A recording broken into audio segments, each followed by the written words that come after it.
God? God is love. I don't love you. Hey, this is Hiran from Battlecross. You know, I'm proud of like how just everything turned out with that. You know, when we were in the midst of writing it, some songs were already in the works, and then some stuff was like we kind of crunched to put together.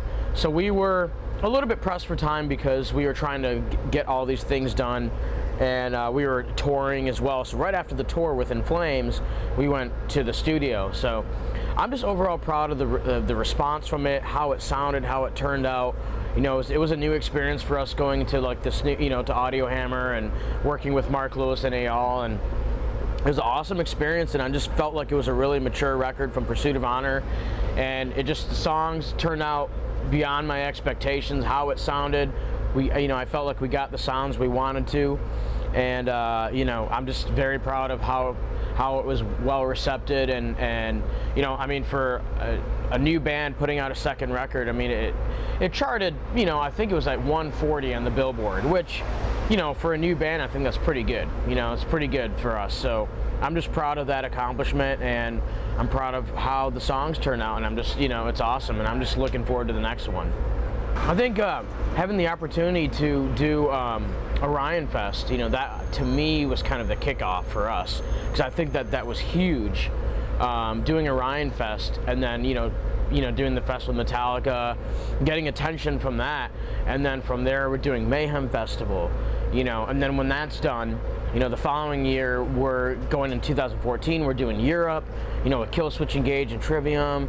Then we get to go and do the festivals in Europe for the summer, like Grass Pop, Download, you know, Nova Rock, all that stuff. And just being a part of those too was really big for us, you know, branching out overseas too. And then I think what really kind of closed out the year in a big way for us was going to South America and doing 3 dates in Brazil with Killswitch as well. So those were huge for us, and being, you know, a new band where it's kind of rare for a newer band like us to kind of go over like that. Usually it takes a few albums or a few years before you really get to go down there. So we were thankful Killswitch took us out there, and we did awesome. We did awesome over there. So I just think, you know, from the aspect of just doing all those things, having a new album out really kind of pushed us and really helped us to kind of get out to that bigger audience.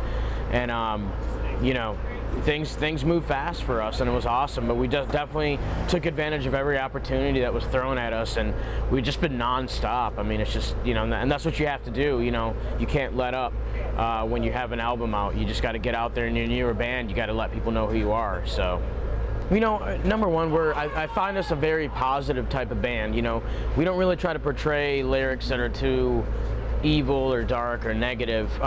It's, you know, in a sense, there are some things that maybe have some sort of tone in that sense, but overall we try to put some sort of positive aggression into what we do, and a lot of it is about overcoming things and, you know, trying to prevail from negativity in your life and coming over that.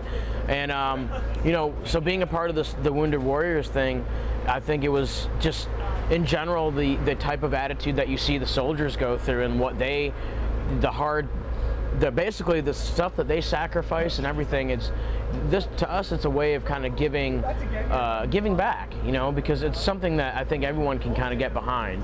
And you know, it's the little things that you can do that we just want to help out, and it's not, you know, to me it's about doing something that's right, you know, and to me it feels it's like the right thing to do, and it really represents who we are as people. You know, we want to support people that sacrifice their lives so we can do things like this, you know, and to me, getting behind the troops is, you know, it's always an awesome thing to do, and any way that we can be a part of that to, like, you know, hopefully spread more attention to that is awesome. And I'm glad that we had the opportunity to do that. And you know, with this tour, we've got to go to the Center for the Intrepid in San Antonio, which was an amazing experience. You know, getting to see the facility where they take in wounded vets and basically rehabilitate them to, you know, learn to live a life, you know, where some of them are limbless or, you know, no legs and things like that, and just learning how to adapt to a new lifestyle.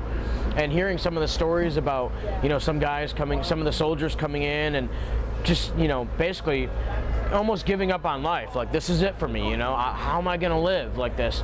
And these people in the facility work with them and basically kind of help them find something about themselves that they never thought that they could, that they had. Something that was inside of them that was like, wow, like this is a passion that I'm discovering about myself that I can do no matter what my state of condition is. And I thought that was just very inspiring, and it just kind of like opened my eyes to like, man, like how can I even complain about anything, having a tough time about anything when you see these guys in the toughest conditions saying, shit, I'm gonna go, I'm gonna do a marathon, I'm gonna go, horseback riding or something, all these sort of competitions that they get involved in, all these different things that they push themselves to do. So it was just an awesome experience, and I'm glad that we get to be a part of that with this tour and bring attention to that. Absolutely, I love this lineup. I think it's this time around. It's like it's still a metal lineup, but it's a different breed of metal. And I think War of Ages and Wretched bring their own unique style to the package, but it's still where I think fans can go. Fans of War of Ages and Wretched, haven't heard of us, and vice versa. Battlecross fans may not have heard of the other two bands, so it's kind of cool. It brings together these different fans that are like getting a chance to see maybe bands that they might not have seen before or gone to check out until, So it's cool. It's like everybody's awesome. Everybody on the package is cool, and all the bands are just, bringing something to the table that's different, and it's still, diverse in a sense. So I think it's awesome. I love the bands, and I love doing shows like this, like where it's not the same thing, that you're seeing, like, oh, I'm just seeing another thrash band, or I'm seeing another this kind of band. It's like, to me, that makes it boring, and you kind of get lost in the sea of all the other bands, So when you make it different, everybody stands out, and everyone is unique in that way. So absolutely, Pantera is one of the biggest influences on us, and Dime especially. I mean, Dime, Far Beyond Driven, that was like the first real heavy metal record I heard, being in my youth. Like, I grew up with the 90s alternative grunge stuff, so that's what I grew up with. But, hearing Far Beyond, that was like, I was in like 6th grade, and just hearing I'm Broken, and just like, holy shit, what the hell is this, dude? This is fucking, I can't even wrap my head around how heavy this is. This is like almost too heavy for me, But Pantera was so huge, and the loss of Dime was a huge blow to the metal community, and not just as a musician, but as a person. But at the same time, I think it draws some sort of positive side to it, because I feel like the loss of Dime really opened up everyone's eyes to what metal is in some way, like in some sort of way to the masses, like even a more mainstream way, because people that never heard of Dime all of a sudden are hearing about Dimebag, and they're reading about this guy, and there's not one negative thing said about who he was. Everybody says something positive, and that, I think, resonates with people now, and I think people kind of want to carry that torch that Dimebag, that he did, as a player and as a person. Like me personally, like not just as a musician, but like I don't want to ever feel like, oh, I have to be like Dime, but in a way I feel like I have to be what he embodied, which is his own unique person. He was himself, and he created something just being him, and whether it was the most simplest riff that was absolutely the heaviest thing in the world to just some of the most unique, crazy solos. I mean, he put character and feel into what he did, and that's what I want to do in our music. I don't ever care about being the most fastest shredder, the most insane, oh, I have to be the most technical, I have to be the most, like, I just want to be me, and that's what Dime's teaching me, is to say, dude, be yourself, go out there and just be you, and don't keep that rock star attitude. Go out and meet your fans, go hang out with your fans, and like, that's what I want to continue. I don't want to be, and that's just who we are as people anyway, but we're just metal fans like Dime was. Dime was just a metalhead. Pantera were just a bunch of metalheads playing metal music, and that's how they really connected with their audience, I think, more than any other band in metal today. If you think about it, I mean, Pantera just had that connection with their fans where there was like, you were Pantera, like you looked at them and you're like, that's me.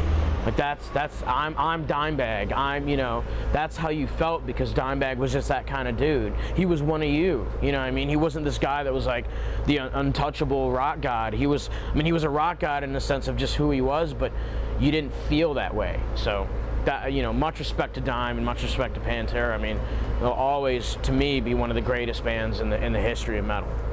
Well, basically after this tour, we are going to basically wrap up writing, and then we should be going in the studio sometime in the middle of January, and we'll be doing the third album. So that's definitely going to be the next focus, and that should hopefully be out in the summertime. So you just never know with releases and stuff, but that is our main focus. And then after that, once that's out, it'll be more touring. So no tour set up yet, but definitely as soon as that album drops, it'll be full force. So